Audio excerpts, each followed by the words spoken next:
Qu'est-ce que c'est cette petite gélule? Eh bien, en fait, c'est une gélule qui est capable de transformer n'importe quelle surface en enceinte. Le Rocker, c'est l'aboutissement d'un projet un peu fou, qui était de miniaturiser une technologie de communication qui était à la base utilisée dans les sous-marins et de la rendre accessible à tous. Dès son lancement, le Rocker a plu. À sa sortie en fin 2011, on avait quasiment tous les jours une sortie presse. C'était notre premier produit, on a dû faire quelques concessions. À savoir, par exemple, les piles qu'on ne pouvait pas fournir parce qu'on voulait rester à un prix de 29 € TTC. Donc le succès qu'on a eu avec le premier Rocker nous a donné envie de finaliser l'idée qu'on avait en tête au départ. C'est-à-dire de créer un produit qui soit à la fois autonome, sans fil et qui puisse être interconnecté.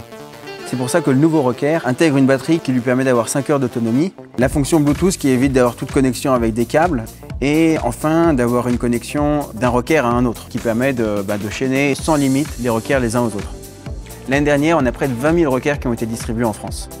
On reçoit quasiment toutes les semaines des mails de clients qui ont découvert des nouveaux moyens d'utiliser le Rocker. Et pourtant, malgré tout ce succès, il y a une chose qui s'est produite, c'est que quand on a proposé le Rocker à des chaînes de magasins, contrairement à ce qu'on pensait, ils nous ont dit non. Parce que c'était un produit qui était, selon eux, difficile à vendre et qui n'était pas connu. Donc le financement sur Reservoir Funds a deux objectifs.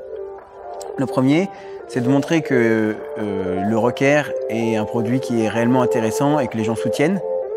Le deuxième objectif, c'est de financer une vidéo qui sera réalisée par un artiste et dans laquelle on pourra justement voir le Rocker dans différentes utilisations, sur différentes matières, différents produits, différents objets, des objets plus communs, des objets insolites.